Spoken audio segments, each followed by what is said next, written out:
कब तक बगहा में पैरासूट जनप्रतिनिधि उतारती रहेगी राजनीतिक पार्टियां?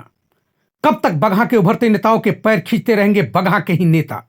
कहीं दिनेश अग्रवाल की लोकप्रियता के सामने असहाय तो नहीं महसूस कर रहे हैं राजनीतिक रेस में यहाँ के नेता? समाज सेवा को पार्टी और जाति की नजर से क्यों देखते हैं विरोधी? नमस्कार, आप देख रहे हैं बोल बिहार न्यूज और मैं मिथिलेश उपाध्याय।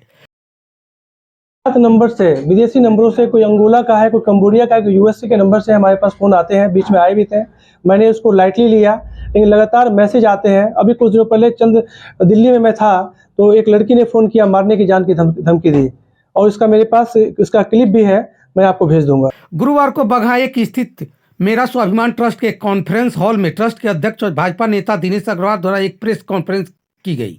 मीडिया को संबोधित करते हुए ट्रस्ट के अध्यक्ष दिनेश अग्रवाल ने बताया कि मेरा स्वाभिमान ट्रस्ट द्वारा चंपारण के सम्मानित लोगों को शिक्षा, स्वास्थ्य, कृषि एवं रोजगार के क्षेत्र में भिन्न भिन्न योजनाओं के विषय में बताया गया, जिसमें संजीवनी कार्ड के माध्यम से वैसे मेधावी छात्र जो आर्थिक रूप से कमजोर है और सिविल सेवा की तैयारी करना चाहते हैं मगर पैसे के अभाव में अपनी महत्वाकांक्षा का गला घोट देते हैं, उन्हें संस्था की तरफ से कोचिंग मद में 75% की सहायता राशि दी जाएगी।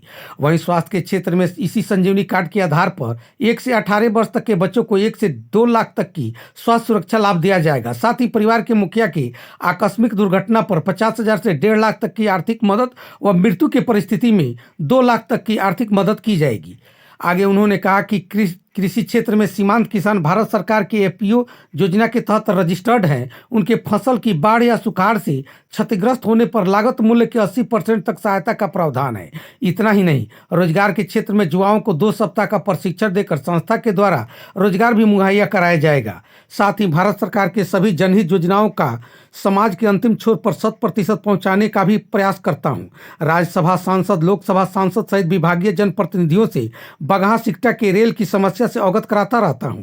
इन सभी बातों को आम जन तक ले जाने के लिए मुझे पंचायत स्तर पर जाना पड़ता है। इसके लिए मुझे बार बार धमकी दी जा रही है।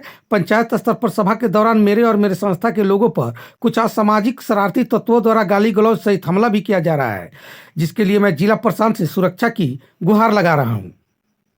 नंबर से विदेशी नंबरों से कोई अंगोला का है, कोई कंबोडिया का है, कोई यूएसए के नंबर से हमारे पास फ़ोन आते हैं। बीच में आए भी थे, मैंने उसको लाइटली लिया, लेकिन लगातार मैसेज आते हैं। अभी कुछ दिनों पहले दिल्ली में मैं था तो एक लड़की ने फ़ोन किया, मारने की जान की धमकी दी, और इसका मेरे पास इसका क्लिप भी है, मैं आपको भेज दूंगा। इसकी शिकायत आपने नहीं, मैं सोचा कि मैं पहले आपको मीडिया कॉन्फ्रेंस करके अपनी बातों को रखूंगा, उसके बाद से शिकायत दर्ज कराऊंगा, क्योंकि मैं दिल्ली में था तब ये धमकी आई थी। क्या कारण हो सकता है धमकी का? क्या मैं सामाजिक काम कर रहा हूँ और सामाजिक काम के साथ साथ कुछ लोगों को ये चीजें पचा नहीं पा रहे होंगे।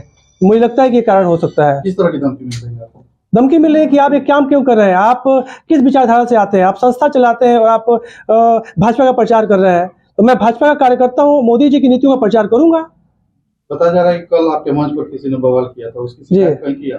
नहीं, मैं शिकायत नहीं किया, और इसी क्रम में मैं ये प्रेस कॉन्फ्रेंस रखा हूँ। अभी कुछ प्रेस कॉन्फ्रेंस के बाद मैं थाने में जाकर इसकी शिकायत करूंगा। क्या हुआ था वहाँ पे? वहाँ पे बिना बुलाए किसी एक पार्टी के लोग ने, जुनैद खान नाम था, और मंच पे आके धमकी देने लग गए कि आप हमारी जन्मभूमि में कैसे आए हैं, आप ये हमारा प्रखंड है और आप आ नहीं सकते। मैंने उनको कहा कि ये मेरी भी मातृभूमि है, मैं क्यों नहीं आ सकता।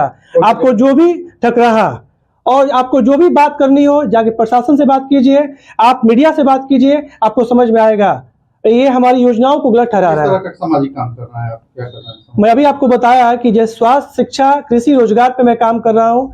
जो बच्चे बेरोजगार हैं उनको जहां तक हो सकता है उनको नौकरी देने का प्रयास करता हूँ। आज हमारी संस्था में कम से 70 से 80 बच्चे बच्चियां कार्यरत हैं, उनको जॉब दे रहा हूँ। साथ में जो गरीब परिवार है उनको 1 लाख से 3 लाख की योजना है, मरने पर 1 लाख, डेथ एक्सीडेंट पे 50,000 से 1.5 लाख रुपए, और बाकी कहीं इलाज की समस्या आती है तो 56 तरह की बीमारियों के सेंस में मैं 1 लाख से 2 लाख की योजना दे रहा हूँ, मैं निःशुल्क रूप से। पढ़ाई की बात हो रही है जी, अगर कोई बच्चा प्रतिभाशाली है और पिता के पास पैसे नहीं है, आर्थिक अभाव में उस फैमिली जूझ रहा है, उस परिवार को दिल्ली और पटना जितनी भी फीस होगी 1 लाख से 2 लाख 3 लाख रुपए 75% फीस मेरी संस्था प्रदान करेगी। अंतिम सवाल, इसके लिए तो बहुत ज्यादा फंड की जरूरत है, फंडिंग कहाँ से? देखिए, समाज के कुछ लोग हैं जो फंड करते हैं। मैं एक व्यवसायी भी हूँ, मेरी अपनी इनकम टैक्स की ऑफिस है, सैकड़ों कंपनियां हमारी अपने क्लाइंट है, उन क्लाइंट के माध्यम से जो फंड आते हैं वो समाज में बढ़ जाते हैं। प्रशासन से आगे आपकी क्या उम्मीद है, जिस तरह की धमकी आपको मिल रही है? मैं प्रशासन से अपेक्षा करता हूँ सुरक्षा प्रदान किया जाए।